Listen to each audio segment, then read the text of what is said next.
Dulu Erdogan dengan Fethullah Gulen ini di masa mudanya mendirikan partai namanya Partai Pemuda. Partai Pemuda ini mengusung politik politik pertama, identitas.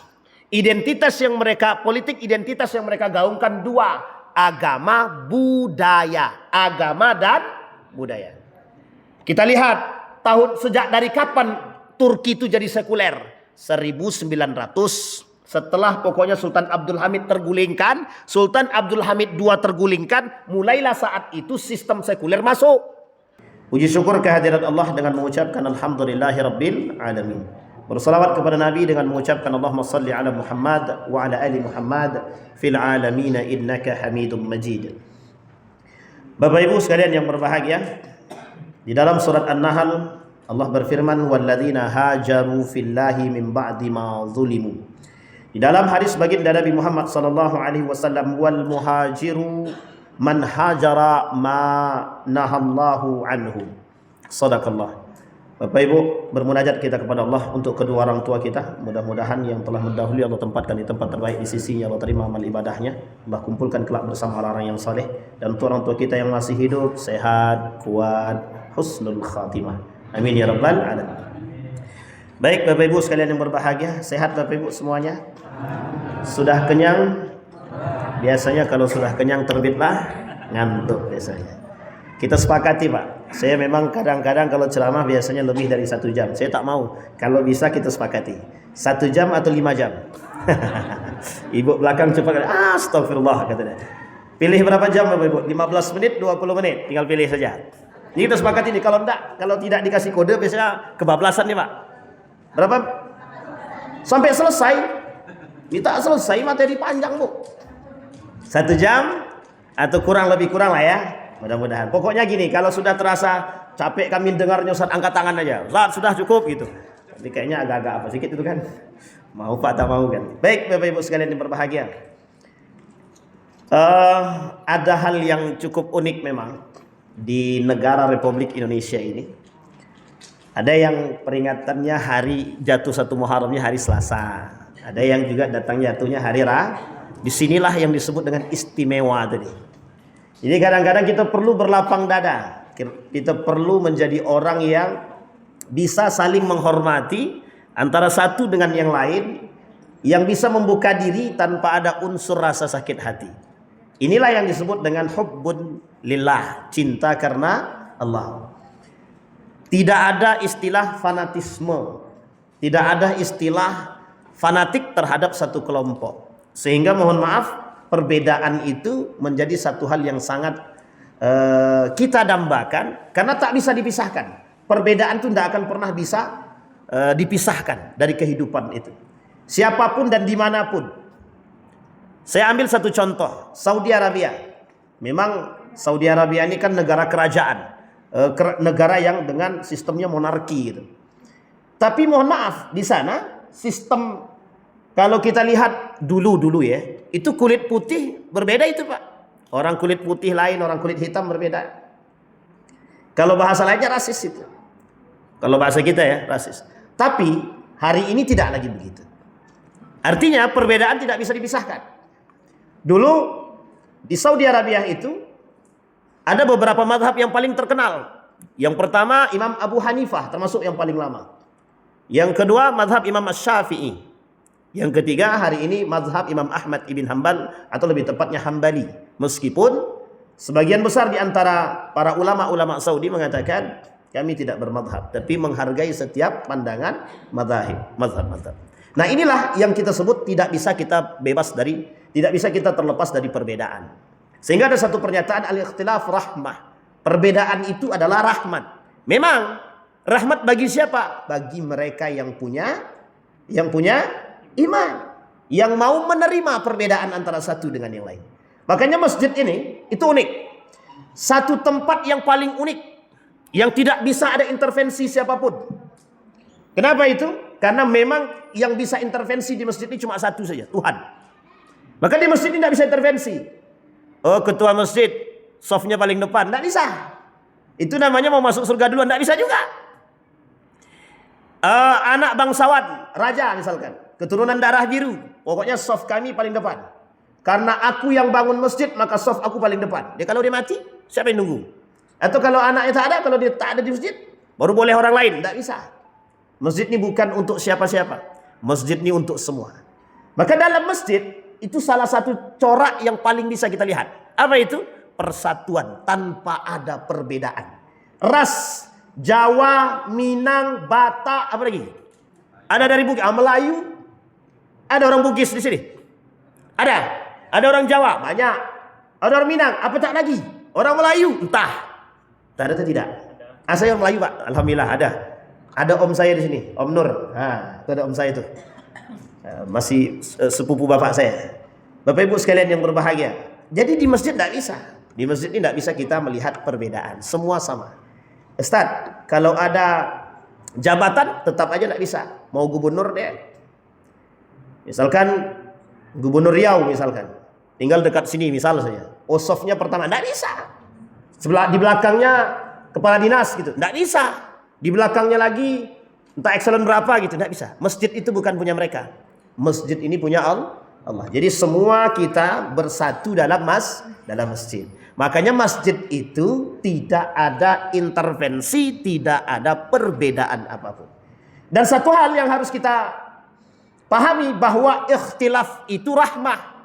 Disinilah tujuan Nabi ketika Nabi diperintahkan untuk pindah dari Mekah ke Yasrib itu ada poin utama yang dibangun oleh Nabi.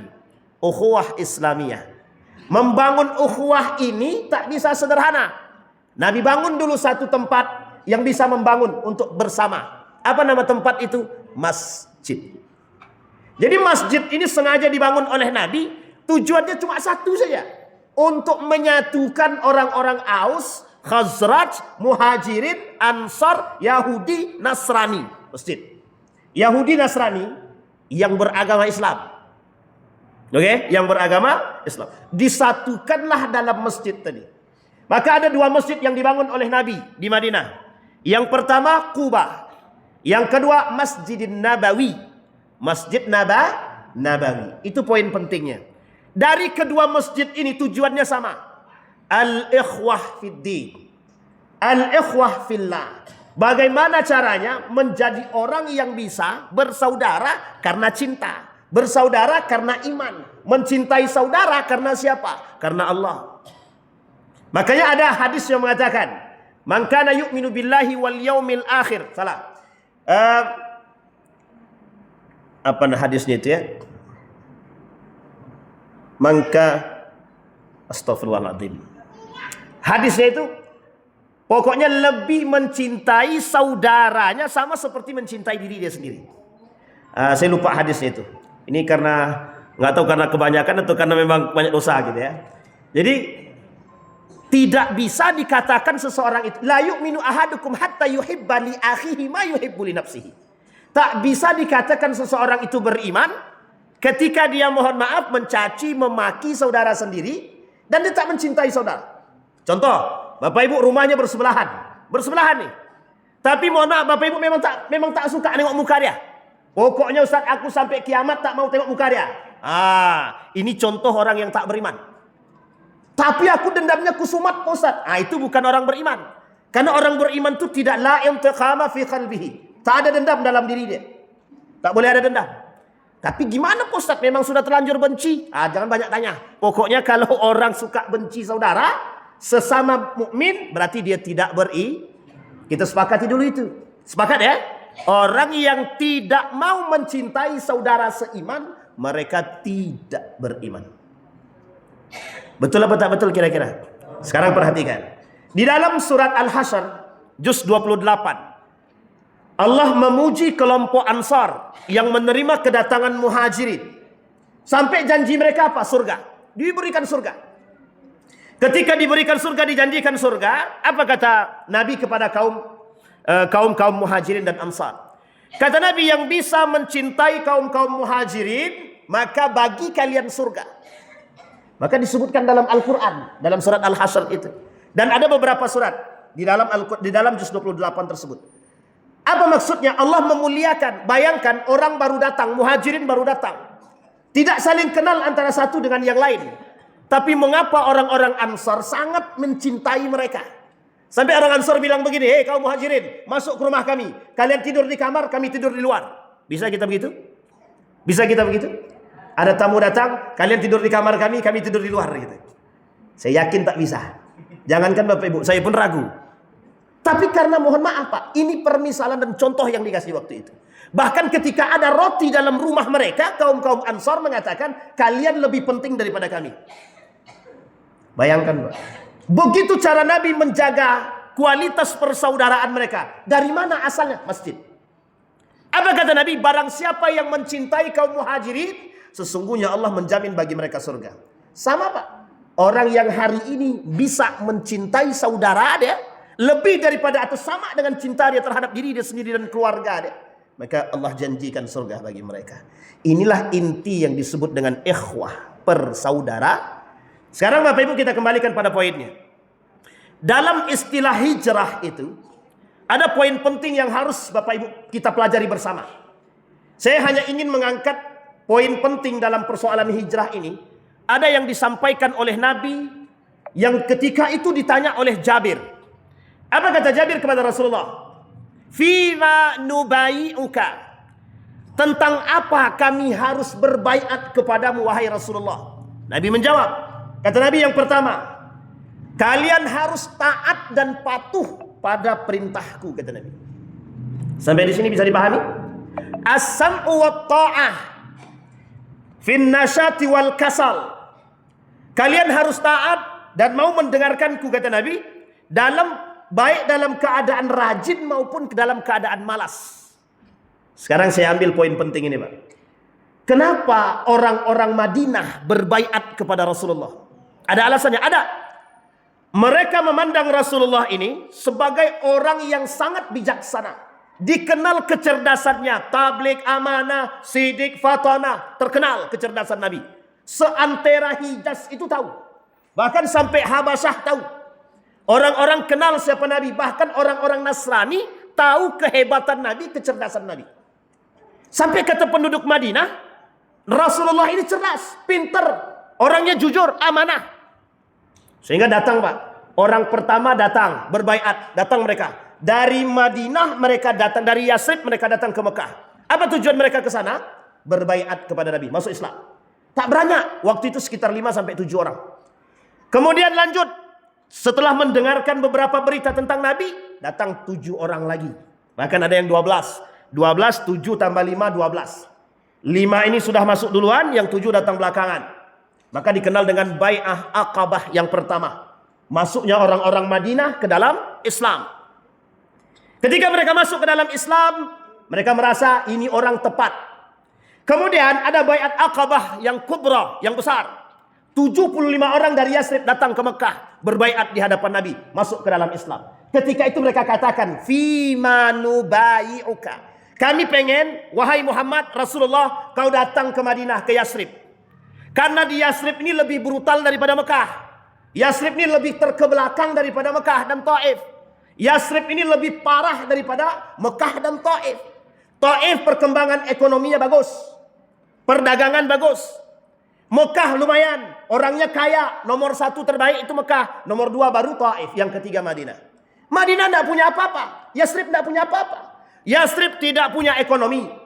Tidak punya orang cerdas. Kerjaannya cuma berantem. Nenek moyangnya jahiliyah. Semua jahiliyah. Diisi orang Nasrani. Diisi orang Yahudi. Yang kerjaannya berantem.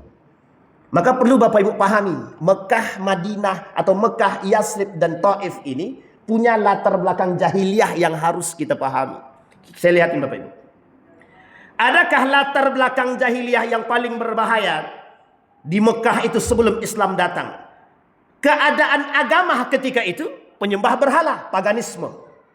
Ka'bah di Mekah itu 360 lebih patung yang dijajar di Ka'bah itu. Jadi jahiliyah banget Pak, di Mekah itu jahiliyah. Sejahiliyah-jahiliyahnya Mekah itu lebih parah Madinah daripada Mekah. Orang kayanya susah dicari, orang penyembah Tuhan susah dicari. Bayangkan. Bahkan disebutkan dalam sejarah itu lebih baik Taif daripada Madinah, Yasrib itu. Sehingga salah satu menjadi alasan pilihan Mengapa Nabi harus pindah, harus hijrahnya ke Yasrib? Itu alasannya, Pak. Kebodohan jahiliyah dalam urusan agama di situ. Tapi ada tapinya. Mulai nampak kecerdasan mereka ketika mulai berangsur di antara mereka masuk ke dalam Islam. Di sini Bapak Ibu, ada satu potensi besar kata Nabi untuk menjadi pembangun kekuatan Islam dari berbagai macam segi. Makanya Nabi diperintahkan oleh Allah berhijrah dari Mekah ke Yasrib. Di Mekah tidak bisa, Pak. Tekanan tinggi. Lawannya jelas. Musuhnya siapa? Penyembah berhala. Orang-orang yang menganut agama nenek moyang. Yahudinya tidak terlalu kuat. Nasrani tidak terlalu kuat. Yang paling kuat siapa? Jahiliyah. Orang-orang musyrikun. Orang-orang syirik. Siapa musyrikun di situ? Paganisme. Penyembah berhala. Siapa mereka? Keluarganya baginda Nabi Muhammad SAW. Sampai di sini bisa dipahami. Bisa dipahami Bapak Ibu ya? Ini sejarah.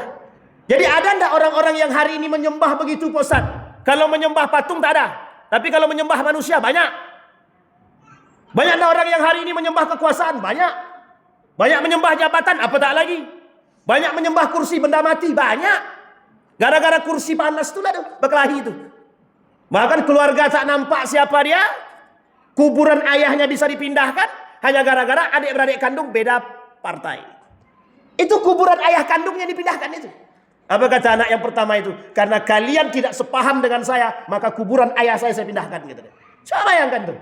Padahal cuma 5 tahun sekali. Tapi pertanyaannya mengapa? Jahiliyah. Jahili. Itu yang Nabi sebutkan dalam Al-Quran. Dalam hadisnya. Ya. Kata Nabi. Yasbutul jahlu. Wa yurfa'ul ilmu. Orang cerdas, orang pintar berilmu di akhir zaman. Hilang. Yang tersisa siapa? Jahiliyatun fid din. Orang yang mohon maaf secara akal akademiknya bagus tapi imannya tak bagus.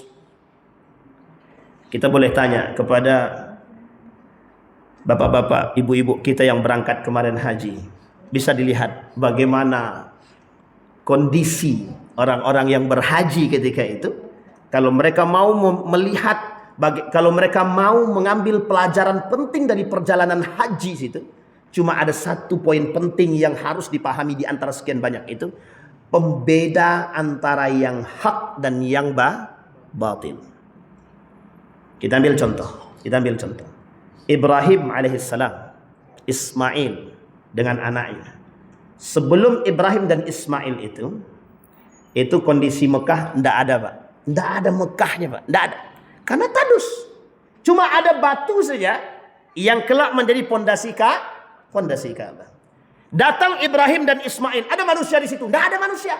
Peradaban pertama di Mekah itu dimulai dari siapa? Ibrahim dan Ismail. Lebih tepatnya Ismail dengan ibu tercinta, Siti. Baik. Pertanyaannya adalah ketika Mekah Ka'bah itu ada, Ismail dan ibunya, ada manusia yang tinggal di situ? Enggak ada. Enggak ada. Yang tinggal di situ cuma 2 saja. Ismail dan ibunda Siti Hajar. Kapan peradaban itu mulai tampak? Ketika air Zam-Zam mulai ditemukan. Mengalir air, sumber kehidupan. Tapi pertanyaannya, adakah tanaman? Adakah yang dimakan? Tidak ada. Dari mana mereka dapat? Dari orang-orang yang datang melintas perjalanan Mekah tersebut. Ini yang disebut dengan tempat lintasan. Jadi Ka'bah Mekah itu tempat lintasan. Yang ketika itu dibangun oleh Ismail 20 tahun kemudian setelah Ibrahim meninggalkan Ismail. Bukan 20 tahun, maaf. 19 tahun kemudian. Setelah Ibrahim meninggalkan Ismail. Apa kata Ibrahim? Kok bagus sekali sekarang. Sudah ada tanaman. Sudah ada beberapa orang yang tinggal di situ. Dari mana? Kok bisa ada? Orang-orang yang pejalan-pejalan tadi. Mereka tinggal hidup di situ. Yang kemudian buat rumah di situ. Bangun tempat di situ. Sampai hari ini. Sampai hari ini Mekah itu seperti apa? Pertanyaannya adalah, pernahkah Mekah itu menjadi tempat yang mohon maaf lebih bodoh daripada orang yang mengerti agama? Ada. Ketika datang Hubal, ketika datang patung Hubal, ketika datang Amr ibn Luhai membawa patung dari Syam, datanglah di situ berhala-berhala mereka tanam, Latta wal Uzza wal Manat dan beberapa patung yang lain. Muncul jahiliyah. Jahiliyahnya bukan jahiliyah akademik, jahiliyah dari urusan agama. Yang tadinya sudah tauhid, kuat kencang tauhidnya, dirubah. sama Amr ibn Luhai. Kata Amr ibn Luhai, Tuhan ini mampu memberikan apa yang kalian minta. Diisi setan, diisi jin, diisi iblis dalam patung tersebut yang disembah oleh Amr ibn Luhai. Dibacakan mantra. Apa yang diminta oleh Amr ibn Luhai dapat. Banyak orang-orang sekitar mulai menyembah patung, paganisme. Inilah yang dilawan Rasulullah. Abdul Muthalib datang dengan tauhid pemahamannya. Sampai Abdul Muthalib mengatakan, Ka'bah bukan milik aku, Ka'bah milik Tuhan. Ada pemiliknya. Tapi dia tak berani. Dia tak bisa melintaskan agama karena belum ada utusan. Belum ada nabi. Dan Abdul Muthalib bukan nabi. Abdul Muthalib hanya orang baik. Dari generasi yang sama. Turunan generasi. Lahirlah baginda Nabi Muhammad SAW. Awal mula perubahan dan peradaban pada masa periode yang kedua yang kita sebut dengan munculnya tauhid kembali. Menggeser nilai-nilai jahiliyah. Apakah langsung Nabi merubah? Tidak. Fathu Makkah, ketika terjadi penaklukan kota Makkah, setelah kapan? Setelah Nabi tinggal dan berhijrah di Madinah, di Yasrib. Apa alasan Nabi kemudian untuk merubah Makkah menjadi yang lebih baik? Menggeser semua patung-patung berhala yang disembah oleh mereka ketika itu, yang dikembalikan oleh Rasul pada nilai-nilai pentingnya. Hari ini kita butuh itu. Kita butuh mengembalikan nilai-nilai agama yang hilang atau yang hari ini bercampur. Kita hari ini mulai melupakan Allah karena kita lebih percaya kepada manusia. Meskipun sholat kita jalan, puasa kita oke, sedekah tetap, tapi percaya kepada manusia lebih tinggi ketimbang percaya kepada Allah. Hari ini manusia goyang akidahnya. Hari ini manusia melebihi daripada mereka yang melakukan pada masa jahiliyah. Kenapa demikian? Kecintaan mereka terhadap tahta, kekuasaan, wanita, harta, anak, istri, rumah yang mereka miliki hari ini lebih tinggi daripada kecintaan mereka kepada Allah. Apa yang dilakukan oleh Ibrahim? Apa yang Allah berikan kepada Ibrahim? Anak kesayangan, perintah Allah cuma satu. Engkau sembelih. Allah cuma pengen tahu, lebih cinta kepada aku atau kepada anak. Kata Ibrahim, aku tak akan mungkin meninggalkan Tuhanku. Karena Ibrahim tahu, sumber segalanya adalah Tuhan. Dia tahu Allah. Manusia sekarang tak lagi takut dengan Allah. Yang mereka takut adalah manusia. Betul apa salah kira-kira? Yang mengatakan betul ni berarti curiga juga kita. Bayangkan Pak. Pertanyaan kemudian muncul. Apakah pada masa jahiliyah itu terjadi? Terjadi. Memang Abu Lahab tidak percaya dengan Tuhan. Memang Abu Jahal tidak percaya kepada Tuhan. Tapi mereka yakin bahwa Allah itu ada. Yakin. Hanya saja keberadaan Muhammad ini pasti akan menggeser kepentingan mereka. Kepentingan nasab, kepentingan harta, kepentingan kedudukan digeser. Karena Muhammad datang sebagai seorang nabi. Pertanyaan muncul. Apa yang dilakukan oleh Abu Lahab? Apa yang dilakukan oleh Abu Jahal? Apa yang dilakukan oleh Abu Sufyan? Apa yang dilakukan oleh Al-Harithah dan lain sebagainya, orang-orang pemimpin Quraisy ketika itu? Satu saja. Harus membunuh Muhammad. Sekarang perhatikan poinnya. Demi sesuatu kekuasaan yang dikuatkan oleh hawa nafsu dan akal yang tidak sehat dengan dunia, nyawa manusia tak lagi berharga. Sekarang kita perhatikan. Adakah orang yang membunuh saudara sendiri hanya karena persoalan harta? Adakah orang-orang hari ini yang menggeser persaudaraan, yang menghilangkan, mohon maaf, berani memutuskan silaturahim hanya karena persoalan harta? Hal itu biasa. Maka disebutlah oleh Nabi, adu ila jahiliyatin, kata Nabi. Akan kembali masa di akhir zaman itu, kata Nabi, kejahiliahan akan kembali. Bapak Ibu sekalian yang berbahagia, poin penting hijrah ini adalah, satu hal yang harus kita kembali, mengembalikan nilai-nilai agama yang dulu pernah ditanam oleh baginda Nabi Muhammad SAW, yang hari ini harus kita kembangkan kembali, harus kita hidupkan kembali, harus. Kalau bukan kita umat muslim yang menghidupkan, terus siapa?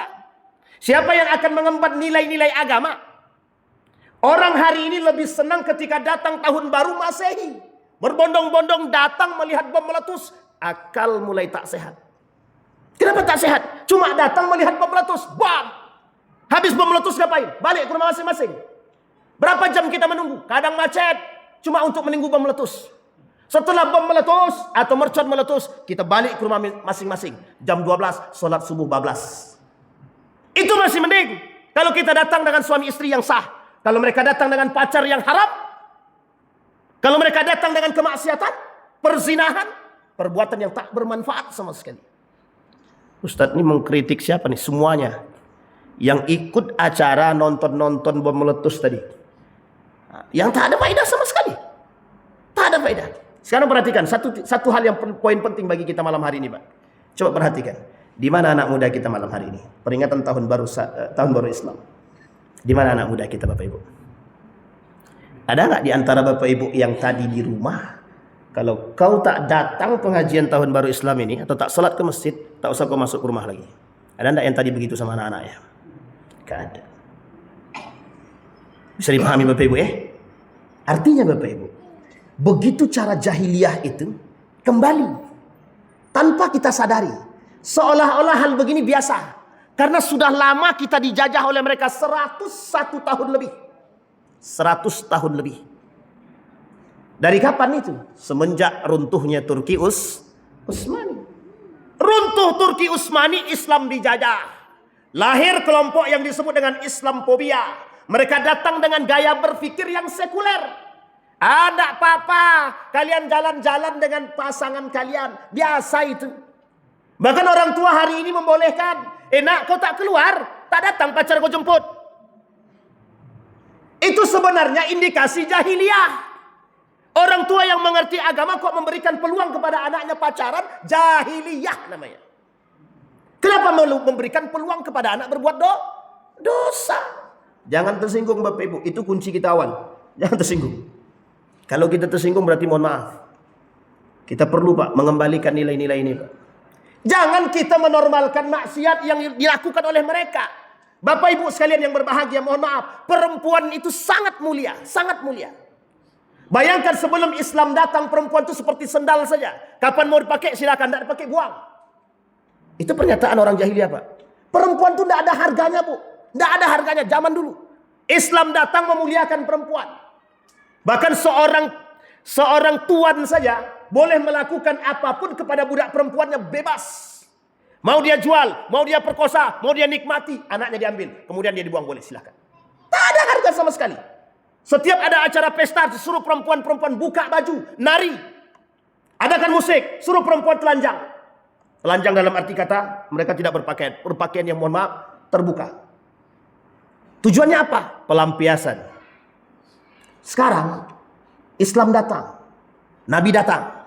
Ketika Nabi datang memberikan kemuliaan kepada perempuan. Tutup, semua aurat tutup. Disuruh perempuan menutup setiap yang ada mereka miliki. Yang boleh ditampakkan hanya muka dan telapak tangan. Dalam pandangan Syafi'i. Imam Abu Hanifah boleh nampak betis sedikit ke bawah. Dari bawah betis ke bawah. Dan lain sebagainya. Artinya, mereka masih tetap harus menutup aurat. Datang kelompok-kelompok sekuler yang mulai mencintai jahiliyah. Apa kata mereka?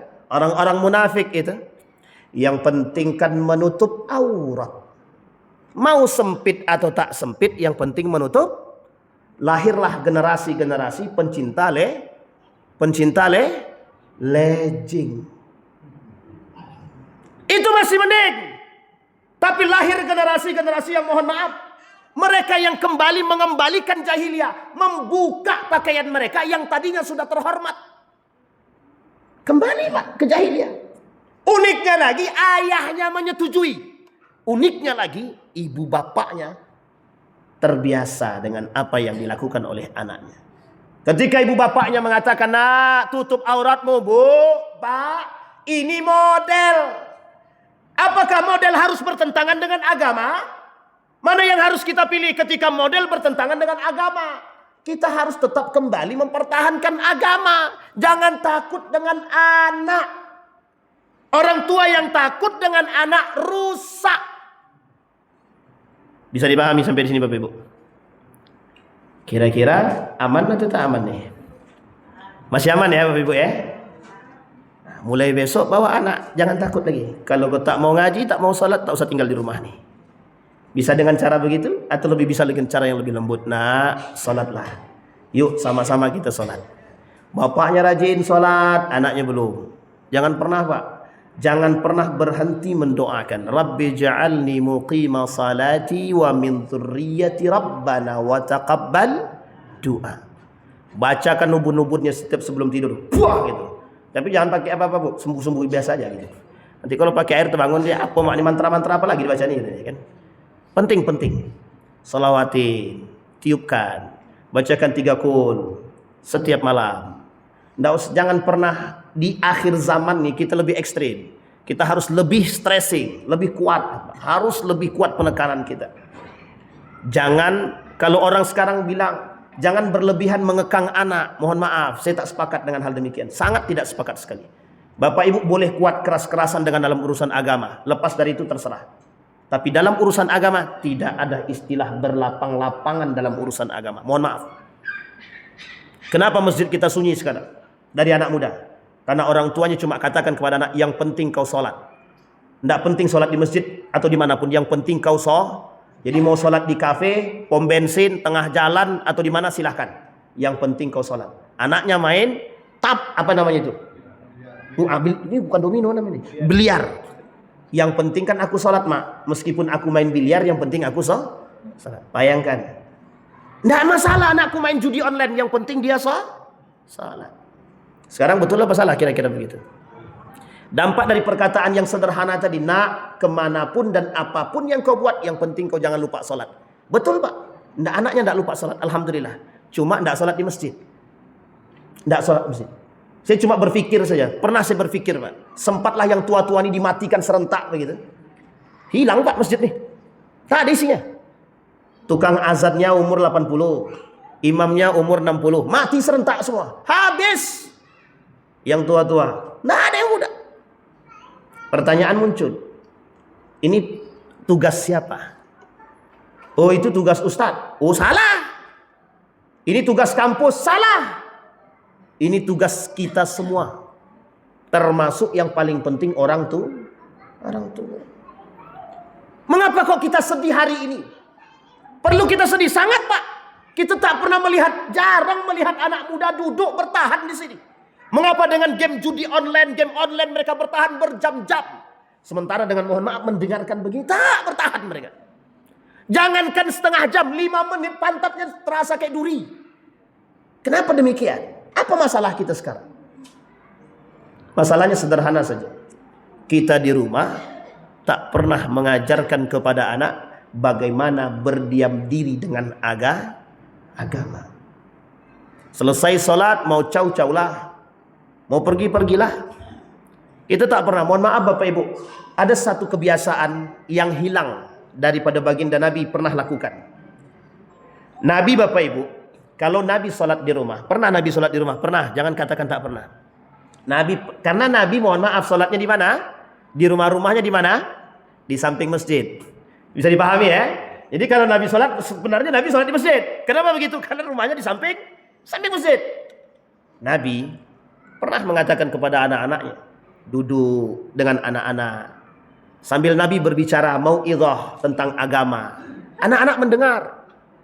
Maka lahir Zainab, lahir Fatimah, lahir Ruqayyah, Abdullah, Ibrahim dan lain sebagainya. Orang-orang yang baik.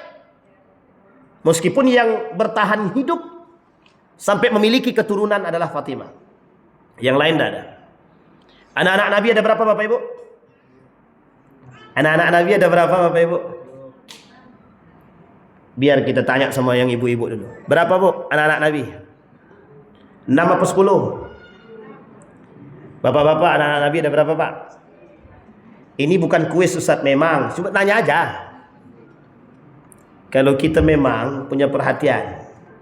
Jadi mohon maaf Bapak Ibu. Mohon maaf. Kita tak bisa menceritakan apapun terhadap anak. Karena kita tak paham sejarah Nabi. Jadi jangan salah kalau nilai-nilai terapan Nabi itu tak kita temukan dalam rumah. Karena kita sebagai orang tua sudah terlalu sibuk dengan pekerjaan. Pergi pagi pulang subuh. Habis itu pulang balik, pergi pula lagi. Kemana? Orang ibunya cuma bilang ketika anaknya nanya, "Bu, bapak mana?" "Tidur nak, capek dia." "Jangan bangunkan." Bangun pagi, anak sudah pergi sekolah. Tidak tahu bapaknya sholat apa tidak. Yang jelas anaknya sudah pergi sekolah. Nanti pergi bapaknya kerja, anaknya balik. Tak ketemu lagi. Baru ketemu hari Ahad. Sekarang saya tanya, kalau ketemu hari Ahad itu, baru cuma itu aja ketemu. Kapan dia berbicara tentang baginda Nabi? Kapan dia bicara tentang Aisyah? Kapan dia berbicara tentang Usamah? Kapan berbicara tentang Mus'ab ibn Umair? Saya sangat yakin sekali, mohon maaf. Saya sangat yakin sekali. Saya tidak dalam keadaan sedang menentang siapapun, na'udzubillah, tidak.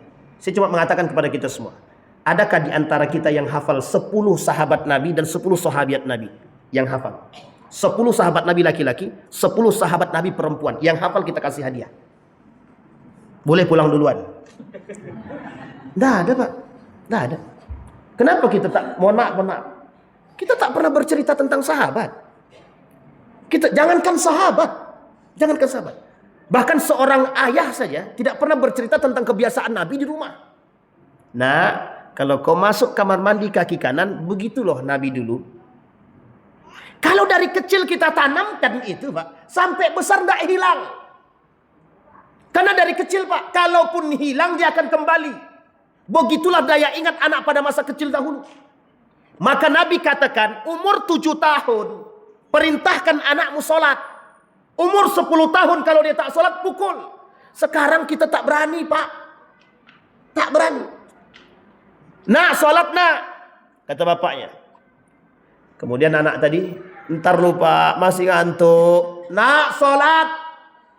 Kata ibunya, biarkan abang dia masih kecil tuh. Itu ibunya yang bilang begitu. Kita suruh sholat, ibunya suruh nanti. Coba bayangkan. Kadang-kadang sulit bagi kita. Pondasi yang dibangun oleh Nabi baik di Mekah dan di Madinah, terkhusus ketika Nabi sampai di Madinah, pondasi pertama yang dibangun oleh Nabi, akidah, iman.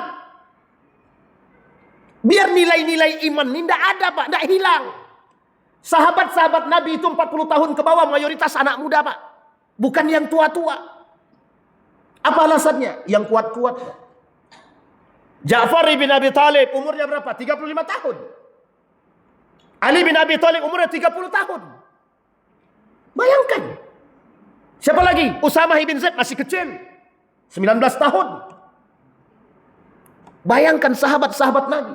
Mereka masih muda semua. Dan ketika itu Nabi mengajarkan agama.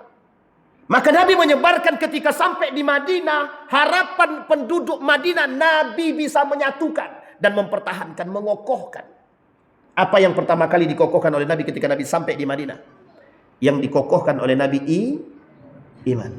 Berapa tahun Nabi membangun satu peradaban Islam itu pada masa Nabi dengan kondisi gaya berfikir. Mohon maaf Bapak Ibu, masa Nabi itu orang cerdas, tak banyak secara akademik ya, tak banyak. Cuma orang beriman banyak. Mayoritas mukmin semua. Salman Al-Farisi itu ahli di bidang perparitan itu. Makanya Salman bangun tuh parit perang Khandaq itu.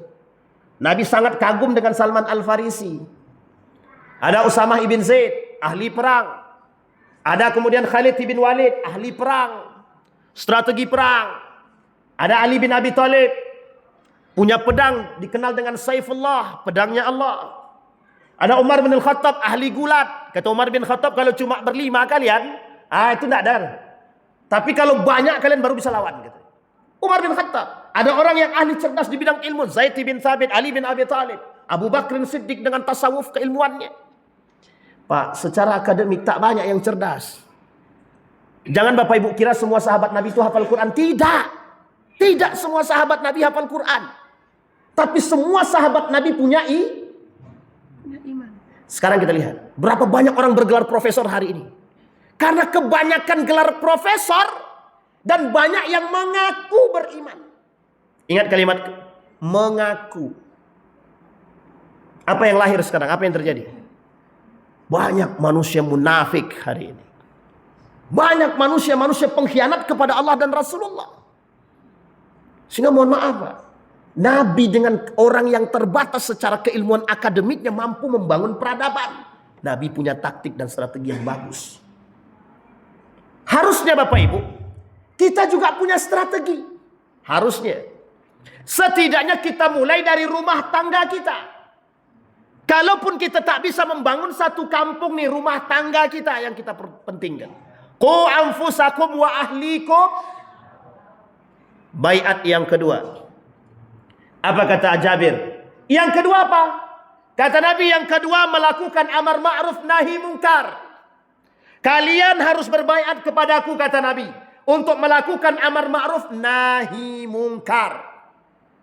Amar ma'ruf jalan. Pertanyaannya nahi mungkarnya jalan nggak? Sahabat Nabi kalau bicara nahi mungkar, mohon maaf Bapak Ibu. Mohon maaf, jangan ditanya kalau persoalan nahi mungkar. Sehingga satu orang cuma yang melihat orang-orang yang minum khamar, itu 10 orang yang akan menegur. Satu orang yang melihat kemusyrikan, satu kampung yang negur. Hari ini bagaimana? Bagaimana hari ini? Semua sedekah, semua puasa. Ketika ada satu kemungkaran, bahkan satu kampung disebarkan kemungkaran tersebut, satu pun tak ada yang datang untuk menegur. Satu pun tak ada. Bisa dipahami. Begitulah baiatnya orang Madinah ketika itu. Sehingga wajar ketika Madinah itu mereka dengan sigap mengatakan kami siap berbaiat kepada engkau dengan semua. Yang ketiga baiatnya Bapak Ibu. Yang ketiga. Apa kata Nabi? Kalian siap berperang? Siap. Apapun perintahmu kami siap. Yang keempat, bagaimana kata Nabi? Kalian siap untuk bersaudara dengan semuanya? Siap.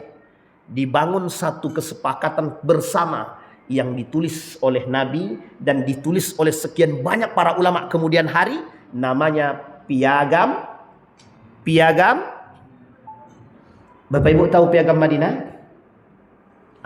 Belum tahu nampaknya. Sekarang saya kasih tahu. Bapak Ibu, ada namanya konsensus perdamaian dunia pertama. Ada namanya undang-undang perdamaian pertama di dunia. Namanya Piagam Madinah. Yang bangun siapa? Nabi Muhammad sallallahu alaihi wasallam. Tujuannya apa? Mengikat persatuan umat ketika itu. Muslimkah? Tidak hanya muslim saja. Muhajirin, Ansar, Aus, Khazraj, Yahudi, Nasrani, termasuk orang munafik sekalipun, diikat dengan satu ikatan namanya Piagam Madinah. Orang kafir yang masuk dalam jaminan baginda Nabi, namanya kafir zimmi, wajib dijaga, tapi mereka harus bayar jizyah, pajak, keamanan. Orang-orang muslim tidak ada pajak. Yang ada pajak orang kafir saja. Kafir di sini tujuannya, pajak di sini tujuannya adalah untuk menjaga keamanan. Sampai Nabi bilang, kalau ada umat muslim mengganggu Anda, kasih tahu saya. Mereka yang mencelakai orang kafir zimmi sama dengan mencelakai aku, kata Nabi. Jadi Nabi jaga, Nabi buat satu kesatuan, persatuan. Ikatannya dengan piagam Madinah. Disatukan oleh Nabi. Ukhuwah. Bapak Ibu sekalian yang berbahagia, ketika baiat ini terjadi di tengah orang-orang Madinah, karena harapannya cuma satu. Bagaimana kembali Nabi bisa membangun peradaban terjadilah selama 2 tahun, terbangunlah yang disebut dengan peradaban Islam. Sampai di sini bisa dipahami Bapak Ibu? Sekarang kita kerucutkan.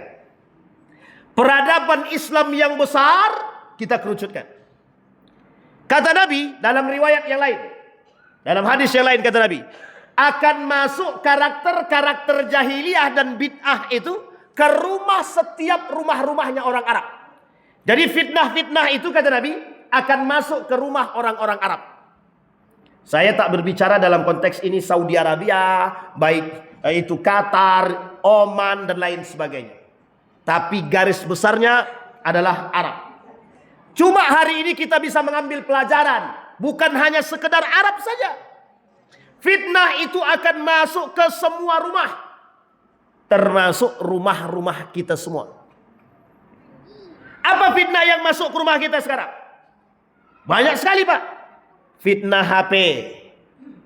Fitnah teknologi. Fitnah apa lagi? Fitnah anak. Fitnah istri. Fitnah pakaian. Fitnah dan lain sebagainya. Banyak sekali fitnah-fitnah itu masuk ke dalam rumah. Apa tujuan fitnah ini? Apa tujuan daripada fitnah-fitnah yang masuk ke rumah kita ini? Ingin menghilangkan nilai-nilai agama. Bisa dipahami sampai di sini Bapak Ibu? Sekarang kita lihat. Saya kasih satu contoh. Di mana rumah kita hari ini yang baca Qur'annya lebih banyak daripada musiknya? Mana rumah yang hari ini lebih banyak baca Qur'annya atau musiknya? Ada Ustaz. Kawan-kawan saya Ustaz, di rumahnya tidak pernah ada musik. Alhamdulillah. Tapi ini pelajaran bagi kita Bapak Ibu. Betapa hari ini fitnah musik itu lebih cenderung daripada Al-Quran. Nabi katakan dalam riwayatnya, kata Nabi, kelak orang lebih senang mendengarkan yang lain ketimbang Al-Quran. Itu terbukti hari ini. Baca Quran setengah jam, ngantuk. Tonton film drakor, drama Korea 4 jam tak berhenti-berhenti. Coba bayangkan. Siapa ibu-ibu, bapak ibu yang di rumahnya masih ada televisi sekarang? Banyak ya? Banyak. Hampir setiap rumah ada TV. Kira-kira berapa lama nonton TV itu? Dari selesai sholat Isya atau selesai sholat Maghrib? Sekarang alhamdulillah Ustaz, dari selesai sholat Maghrib berhenti ketika setelah sholat Isya. Habis Isya sambung balik. Itu baru satu fitnah Pak. Belum fitnah yang lain. Belum fitnah makanan, belum fitnah jual beli, belum fitnah pendapatan dan lain sebagainya. Kita terjebak Pak. Kita tak bangga dengan menggunakan nilai-nilai agama yang harusnya kita terapkan dalam rumah. Inilah tujuan yang disebut dengan hijrah. Apa maksud hijrah tadi? Menghilangkan jahiliyah dari rumah kita, kemudian kita datangkan nilai-nilai agama dalam rumah kita. Siap tak kira-kira Bapak Ibu? Siap tak kira-kira Bapak Ibu? Bisa enggak anak-anaknya tidak usah pakai celana lepis, jin setan dan tubelau? Bisa enggak pakai pakaian yang ketat-ketat di luar? Ibu-ibu bisa enggak kira-kira? Kalau bisa, itu yang paling penting. Ini anak pakai celana lejik meskipun pakai kerudung. Dibiarkan. Fitnah apa yang kita masukkan ke dalam rumah kita? Kita buka lebar-lebar. Hei fitnah. Masuk. Kita biarkan. Karena kurangnya pemahaman agama yang kita tanamkan kepada anak-anak. Termasuk diri kita. Maka Bapak Ibu, saya kembalikan poinnya. Apa poin intinya? 1. Kembalikan ajaran agama dalam rumah tangga. 1. Apa konsepnya? Yang pertama, orang tua, terkhusus kepala rumah tangga yang masih ada, yang masih hidup. Belajarlah ilmu agama, belajarlah.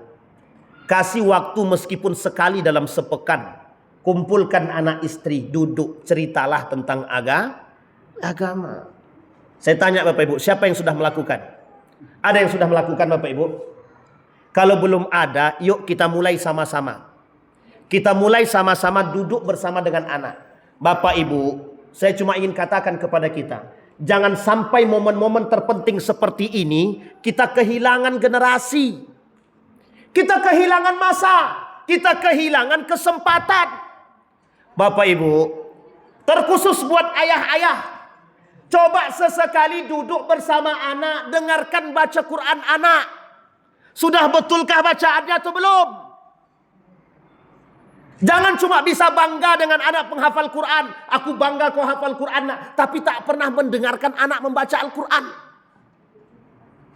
Jangan pernah bangga dengan anak yang juara Olimpiade, cerdas cermat, tapi tak pernah mendengarkan cerita mereka. Bisa dipahami Bapak Ibu? Penting bagi kita. Ceritakan kepada mereka perjuangan para sahabat. Inilah yang disebut dengan hijrah. Kita hijrahkan nilai-nilai agama yang dari jauh kita dekatkan. Yang barat-barat, yang sekuler-sekuler dari rumah, keluarkan, buang. Maka Bapak Ibu, saya tanya lagi sama Bapak Ibu, siapa yang di rumahnya ada Al-Quran? Ada semua?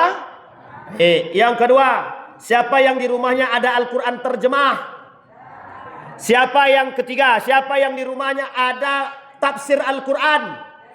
Yang sudah ada dibacakan ke anak-anak. Sudah dibacakan belum? Yakin sudah dibacakan tuh, Bu? Yakin? Semoga Allah jaga kita semua, Bu. Siapa yang punya di rumahnya ada kitab Sirah Nabawiyah? Yang ada, tolong bacakan. Siapa yang di rumahnya punya cerita-cerita tentang sahabat, bacakan. Biar anak-anak ini punya ruh. Biar mereka tahu perjuangan. Jangan yang didengarkan, yang diceritakan orang-orang yang mohon maaf, pelaku bid'ah. Jangan yang diceritakan pelaku kemaksiatan. Jangan tonton artis-artis yang mohon maaf justru datang membawa keburukan. Ustadz, kami nonton cuma untuk refreshing.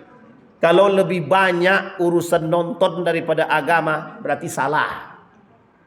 Bisa dipahami Bapak Ibu ya? Baik. Sekarang kita kembalikan. Poin selanjutnya kata Nabi. Mengapa Nabi harus berhijrah dari Mekah ke Madinah? Nabi ingin katakan begitu pentingnya masjid sebagai pondasi. Bapak Ibu, wajib bagi kita hari ini menekankan kepada anak-anak bahwa masjid pondasi. Ini penting. Saya lihat ada program bagus di Masjid Al-Abrar. Itu yang ngajar langsung yang buat program. Nah, kan bagus tuh. Pak polisi kita pula yang tukang ajar, tukang dengarkan. Itu bagus Pak. Kalau ada pemimpin-pemimpin begitu, gubernur itu duduk, ya dia yang dengarkan ngaji. Anak, wah mantap sekali itu. Serius Pak. Salut saya Pak. Ada orang-orang yang dengan kesibukannya bisa memberikan ruang kepada untuk mendengarkan. Mohon maaf Pak ya, mohon maaf. Kata guru saya, orang besar itu bukan yang bisa mohon maaf ceramah di tempat yang besar, bukan. Yang bisa ngajar ngaji Pak. Ada enggak orang-orang mohon maaf sekelas orang-orang besar, kepala dinas balik ke rumah ngajar ngaji di musola? Kalau ada, perlu kita contoh. Bapak Ibu sekalian yang berbahagia, saya ingin katakan kepada Bapak Ibu semua, boleh dicek, boleh dicek. Berapa banyak hari ini musola-musola yang tak terjangkau oleh siapapun, termasuk pemerintah. Berapa ratus jumlah musola? Banyak Pak. Bahkan ada tempat-tempat tertentu yang memang mereka cuma musola, tidak pernah bisa mengundang ustadz untuk ceramah. Alasannya sederhana saja. Apa alasannya Bapak Ibu tahu alasannya apa? Apa alasannya? Gak punya duit. Karena tidak punya duit, mereka terbatas, tidak bisa menyewa guru ngaji, terbatas. Sehingga di tempat mereka cuma ada aktivitas sholat, yang jadi imam semampunya. Itu masih ada di Pekanbaru. Jangan salah. Bapak Ibu boleh berbangga hari ini di Masjid Al-Amin. Tapi perlu membuka mata untuk yang ada di sekitar kita nih. Betapa banyaknya musola-musola di Pekanbaru yang tidak terjamah. Dan mereka tidak punya aktivitas kajian, mengaji. Bahkan tidak bisa membayar guru untuk mengajar ngaji. Wajar kalau seandainya nilai agama berkurang.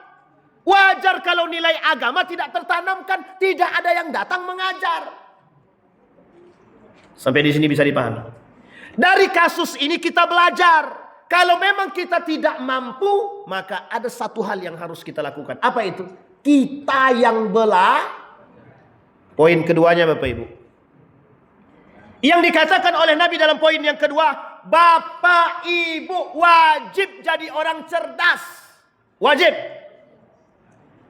Kami sudah tua Ustaz. Umur kami sudah 80. Belajar ilmu agama sampai mati. Tidak hanya di umur tua ataupun muda. Belajar agama sampai mati.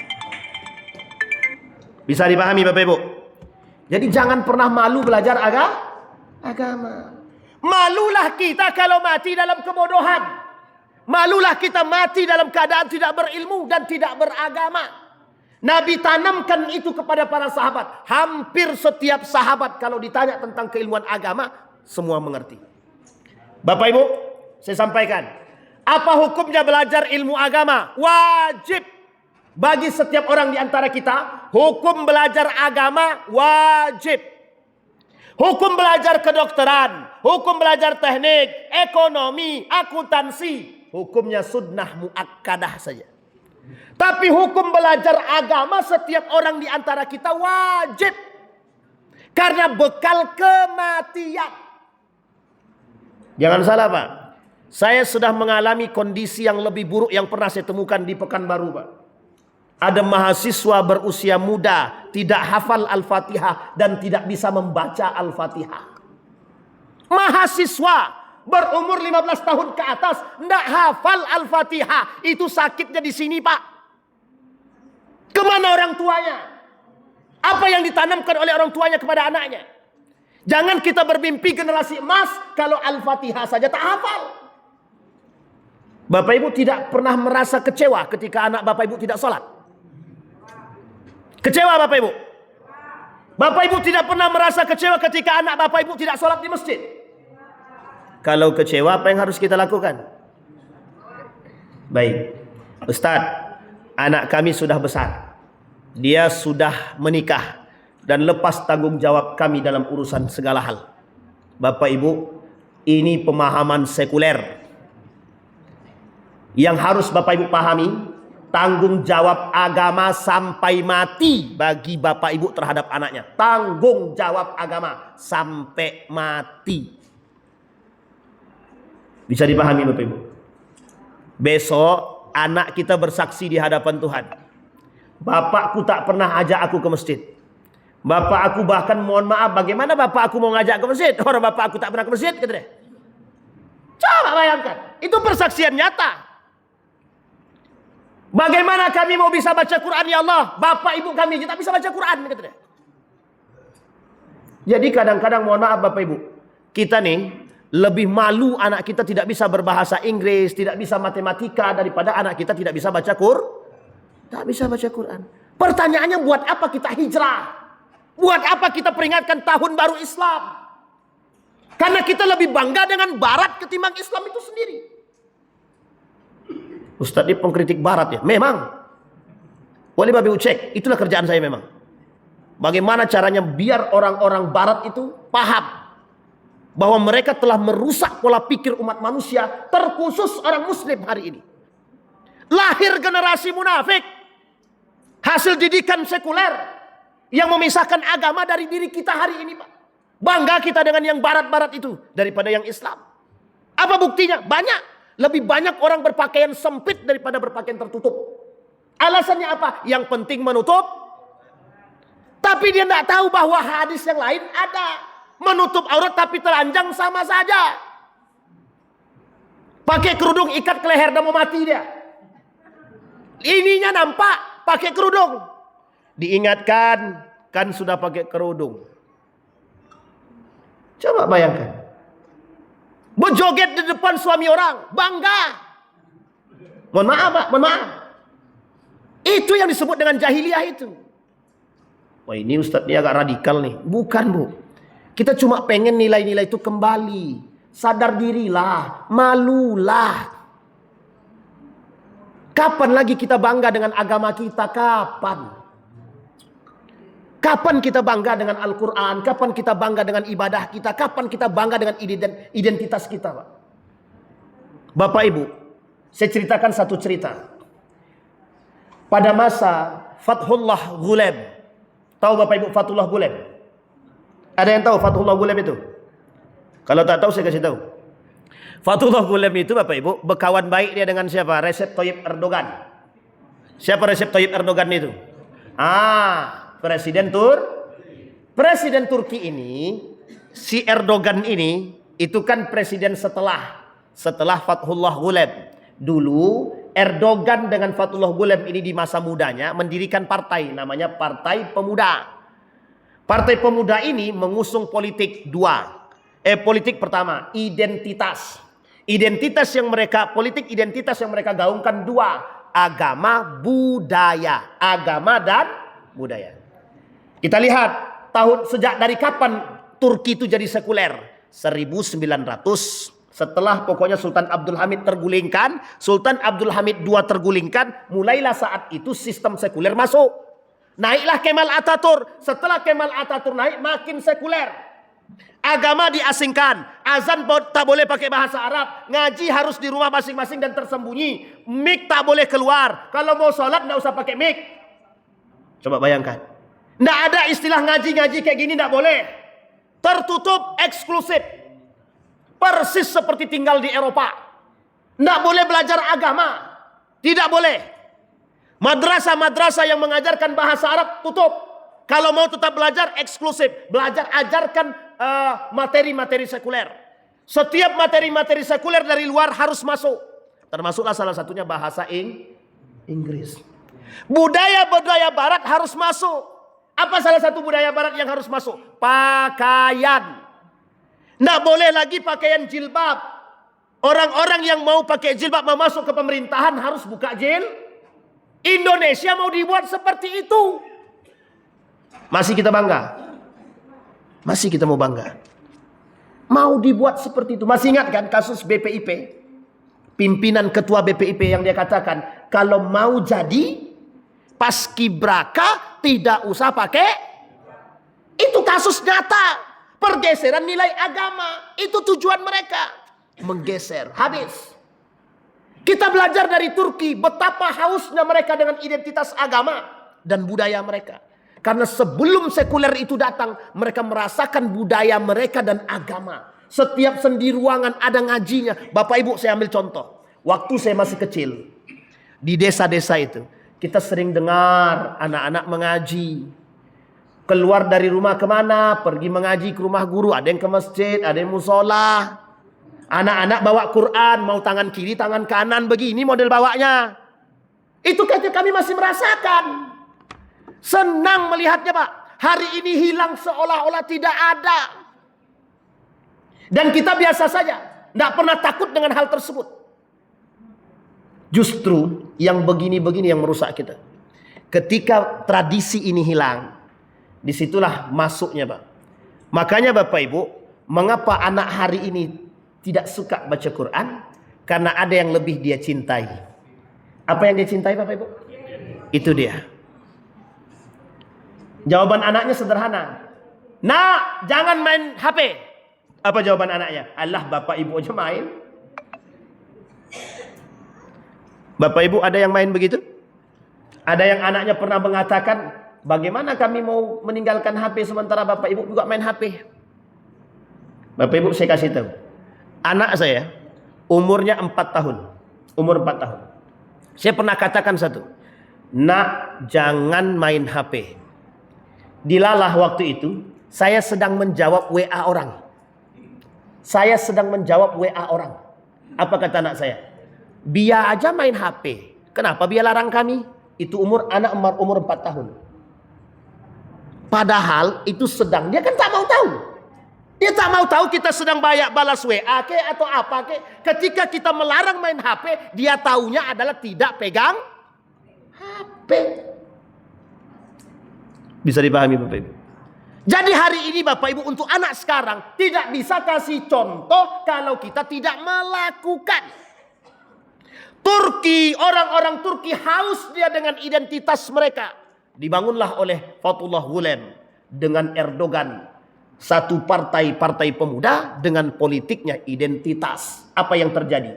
Menggulingkan Kemal Ataturk tanpa pertumpahan darah. Kenapa demikian? Karena mereka sudah haus. Kita mau seperti itu dulu. Sudah hancur semuanya. Baru kemudian kita mulai haus. Baru kemudian kita mulai bangkit. Bapak Ibu, belum ada kata waktu terlambat. Kita masih bisa bangun rumah tangga kita. Peradaban Islam itu harus kita mulai dari rumah tangga kita. Kami sudah nenek-nenek Pak Ustadz. Tinggal di rumah anak, apa yang harus kami lakukan? Kokohlah dengan apa yang bisa Bapak Ibu lakukan. Sekalipun anak kita besar, kalau dia tidak sholat, wajib tanggung jawab orang tuanya. Maupun dia punya rumah tangga sendiri, wajib bagi orang tuanya mengingatkan anaknya. Wajib. Sedangkan menasehati orang lain wajib, apalagi anak sendiri. Bisa dipahami Bapak Ibu? Baik, sekarang saya tutup Bapak Ibu. Saya tutup dengan ada 4 yang dilakukan oleh Nabi ketika Nabi sampai di Madinah, strategi yang dibangun oleh Nabi. Yang pertama, Nabi mengokohkan akidah. Ini kita terapkan dalam rumah tangga kita. Bagaimana cara menerapkan rumah tangga kita dengan akidah yang kuat? Hilangkan sekuler-sekuler dalam rumah kita. Mohon maaf, maksudnya apa Ustadz? Bagaimana caranya? Hilangkan pemahaman-pemahaman Tuhan yang lain selain daripada Allah. Tanamkan sama anak-anak. Nah, tidak ada yang lebih berkuasa di muka bumi ini kecuali Allah. Bagaimana caranya Ustadz? Perbanyak mempelajari agama. Perbanyak sharing agama dengan anak. Bagaimana caranya Ustadz? Hadirkan buku-buku agama di rumah. Meskipun, mohon maaf, hanya dibaca sekali dalam sepekan. Ini tradisi Pak. Tradisi yang harus kita kuatkan. Tradisi. Yang kedua, memperkuat ukhuwah. Kita buat dalam lingkup yang cukup kecil. Pak RW punya kekuatan. Pak RT punya kekuasaan. Ketua masjid juga punya. Lingkungan juga ada. Bersatulah. Kuatkan Pak, mohon maaf, kuatkan barisan. Di akhir zaman ini, yang selamat, yang barisan kuat. Tapi barisan kuat bukan kemungkaran. Barisan kuat dengan keimanan.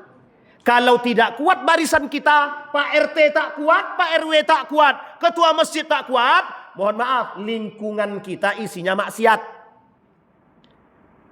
Tukang contohnya siapa? Orang tua. Main batu domino, sudah tengah malam, masih main jongkok-jongkokan. Masih main pakai peci pula lagi. Mohon maaf Pak, mohon maaf. Tradisi yang baik tinggalkan. Tinggalkan tradisi yang baik. Jangan sampai kita mati dalam bid'ah Pak. Jangan sampai kita mati dalam musyrik. Jangan sampai kita mati dalam nifak, munafik. Jangan sampai kita mati dalam keadaan kafir, neraka Pak. Jahanam tempat kita Pak. Bisa dipahami Bapak Ibu? Tinggalkan tradisi yang baik. Kerjasama. Itu inti poin daripada ukhuwah. Yang tak sholat diajak. Kalau perlu satu masjid ini datang ke rumah yang tak sholat tuh. Kira-kira malu gak kira-kira itu? Malu yakin saya? Yakin. Datang ketua masjid. Bang, sholat ke masjid yuk. Oke. Yang kedua datang. Ketua masjid sekretaris. Bang, masjid yuk. Oke. Tak datang juga dia. Sekali datang satu kampung kira-kira ke masjid gak lagi itu? Yakin Pak. Kita perlu ada tradisi. Apa tradisi? Kunjung mengunjungi sambil mengajak. Kita kadang memang datang ke rumah orang tapi tak ngajak sholat. Bisa dipahami Bapak Ibu ya? Baik. Yang ketiga, apa peran masjid yang paling penting? Peran masjid yang dibangun oleh Nabi, peradaban. Di masjid ada halaqah, di masjid ada kajian, di masjid ada pengajaran, pendidikan peradaban. Ajarkan anak beradab di masjid. Ajarkan keluarga beradab di masjid. Siapa yang punya peran di situ? Imam. Itu pentingnya imam. Bapak Ibu tahu semenjak Nabi hidup, Nabi tidak akan menggantikan diri dia sebagai seorang imam kecuali kalau Nabi Kapan Nabi sakit? Kapan Abu Bakar jadi imam? Setelah Nabi sakit atau Nabi berhalangan, baru kemudian ada yang mengimami yang lain. Tapi selagi Nabi masih ada, Nabi yang jadi imam. Itu menunjukkan kepemimpinan. Kita butuh itu Pak. Kita butuh itu. Kita butuh imam. Kita butuh pemimpin. Bisa dipahami sampai di sini Bapak Ibu? Masjid sudah, ukhuwah sudah, akhlak, iman sudah, akidah sudah. Sekarang akhlak Pak. Peradaban itu berasal dari kalimat adab. Asal mula kalimatnya adab. Bagaimana peradaban mau naik kalau kita tidak punya adab? Terpenting yang hari ini kita tinggikan adalah adab kepada Allah dan Rasulullah. Kalau dia tak punya adab dengan Allah dan Rasulullah, bagaimana mau punya adab sesama manusia? Bisa dipahami Bapak Ibu ya? Jadi adab kepada Allah penting. Saya cuma ingin menyinggung kita semua saja. Bapak Ibu, terkhusus bagi bapak-bapak. Ini poin sederhana saja. Kalau bapak-bapak tahu mana batas aurat kita sebagai laki-laki, maka tolong jaga. Jangan lagi keluar pakai koloran. Keluarlah pakai kain sarung. Setidaknya celana lutut yang kering-kering lutut tuh jangan nampak lagi. Pakailah celana tutup lutut. Ini celana ke bawah nampak, mohon maaf pusat nampak. Tutup, malu Pak. Lah tua. Ibu-ibu juga jangan keluar tanpa kerudung lagi. Ini adab kepada Allah. Kalau kepada Allah saja kita tak punya adab, bagaimana dengan manusia? Itu poin penting. Itu paling sederhana Pak. Ada manusia yang suka buang sampah sembarangan, tak punya adab. Tak punya adab. Dan sekaligus tidak punya Kita pengen bersih, tapi kita tak pernah buang sampah di tempat sampah. Terus buat apa tong sampah? Ini logika berpikir akal sehat. Bisa dipahami Bapak Ibu ya? Adab penting. Nah, bagaimana cara mencontohkan adab ini kepada anak? Ada yang harus kita lakukan? Ada. Apa yang harus kita lakukan?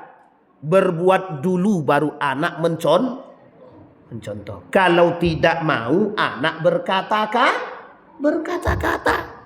Kalau tidak, nah ke masjid, bapaknya sholat di rumah. Nah baca Quran, bapaknya tak pandai baca Quran. Habis kita Pak. Kita mau ngomong apa? Kita akan ngomong dengan kekuasaan. Kau melawan aku ini bapakmu. Itu bukan solusi Pak, bukan solusi. Maka apa solusinya? Sekalipun kita punya kesibukan, banyak sekali kesibukan kita, mohon maaf. Sisihkan waktu meskipun hanya sedikit untuk belajar agama.